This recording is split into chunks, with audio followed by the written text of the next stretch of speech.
Before the Industrial Revolution, military logistics relied on muscle and bone. Carts pulled by horses or oxen could travel barely 25 miles a day. Over long distances, these draft animals consumed large amounts of the very supplies they were hauling. Because of this severe physical friction, human warfare was confined to brief, seasonal encounters. When the weather turned, armies went home. Winter campaigns were a logistical impossibility. Then, steam power arrived. During the American Civil War, the locomotive shattered that millennia-old barrier, making rapid, large-scale troop mobilization a reality for the first time in history.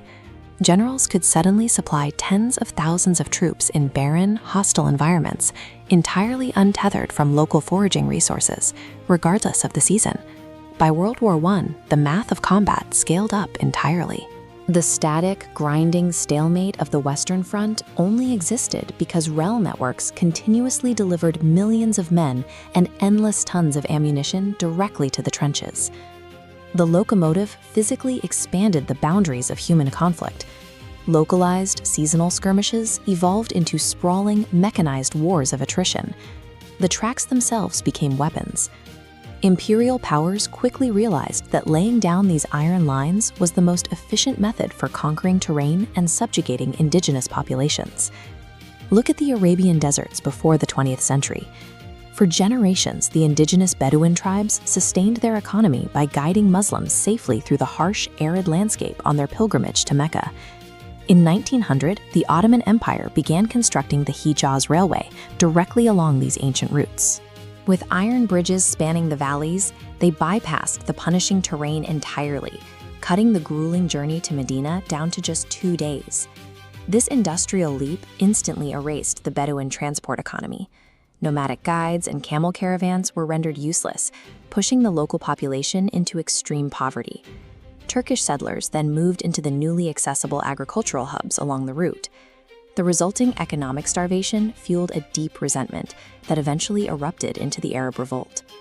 British intelligence officer T.E. Lawrence saw this dynamic clearly. He realized that to defeat the Ottomans, engaging their troops was secondary. Victory required systematically demolishing the railway infrastructure they relied on. Industrial infrastructure can assert control over a territory far more effectively than an invading army. Because of that, iron tracks became the primary target for revolution. Further north, the mere blueprint of a railway was causing diplomatic panic. Germany proposed a massive engineering project designed to tie the scattered Ottoman provinces together, running from Berlin all the way to Baghdad. This map illustrates the route's strategic genius. By running inland, German and Turkish forces could move safely, completely out of reach of European naval guns.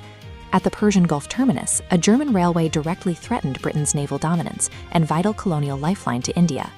The diplomatic atmosphere quickly deteriorated. Russia, France, and Britain recognized this rail line as a direct structural assault on their economic and military influence in the Near East.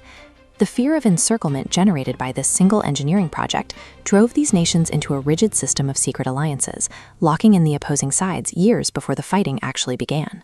A railway possesses enough geopolitical gravity to alter the global balance of power, sparking a world war before a single physical track is ever laid. We are still fighting along these lines today. The weaponization of rail infrastructure remains the defining logistical factor in modern conflicts, heavily dictating the realities of the war in Ukraine. The Russian military relies on a specialized engineering unit known as the Railway Troops, or ZHV. Founded back in 1851, their sole purpose is to build, maintain, and defend rail lifelines. In current combat operations, these troops work around the clock. They clear mines from tracks, reconstruct destroyed bridges across key rivers while under fire, and actively operate armored trains for cover. This diagram shows the wider Soviet-gauge rail network.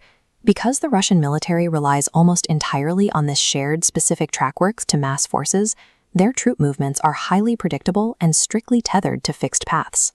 Recognizing this dependency, Western and regional allies are actively investing in the Middle Corridor.